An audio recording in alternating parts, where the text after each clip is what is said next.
കൊച്ചിയിൽ നിറങ്ങളുടെ വേറിട്ട കാഴ്ചയൊരുക്കി രംഗോലി കോലം വരയ്ക്കൽ മത്സരങ്ങൾ നടന്നു. കൊച്ചിൻ കാർണിവലിന്റെ ഭാഗമായായിരുന്നു മട്ടാഞ്ചേരിയിൽ മത്സരങ്ങൾ സംഘടിപ്പിച്ചത്.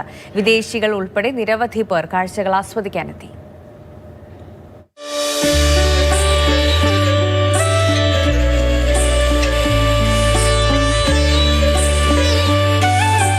വേറിട്ട ഡിസൈനുകളിൽ പല നിറങ്ങൾ ചേർത്തുവെച്ച വർണ്ണക്കാഴ്ചയൊരുക്കുകയാണ് മത്സരാർത്ഥികൾ. രംഗോലി കോലം വരയ്ക്കൽ മത്സരങ്ങളിൽ ഇത്തവണ പങ്കെടുത്തത് 80 വയസ്സുകാരി ചന്ദ്രകല ഡി പ്രഭു ഉൾപ്പെടെ 18 പേർ.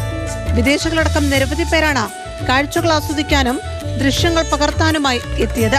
I want to thank everyone because I've been warmly welcomed since the morning here and I've just spent a few hours looking at how they're making it. And it's been amazing. It's such a quiet place, beautiful temple, very meditative experience. Pachalam സ്വദേശിനി ഇന്ദ്രയാണ് ഇത്തവണ കോലം വരയ്ക്കൽ മത്സരത്തിൽ 1ാം സ്ഥാനക്കാരിയായത്. രംഗോലി മത്സരത്തിൽ എളമക്കര സ്വദേശികളായ അശ്വിനിയും വനിതയും 1ാം സ്ഥാനക്കാരായി. കൊച്ചിൻ കാർണിവലിനോടനുബന്ധിച്ചായിരുന്നു മട്ടാഞ്ചേരിയിൽ മത്സരങ്ങൾ സംഘടിപ്പിച്ചത്. Mathrubhumi news, Kochi.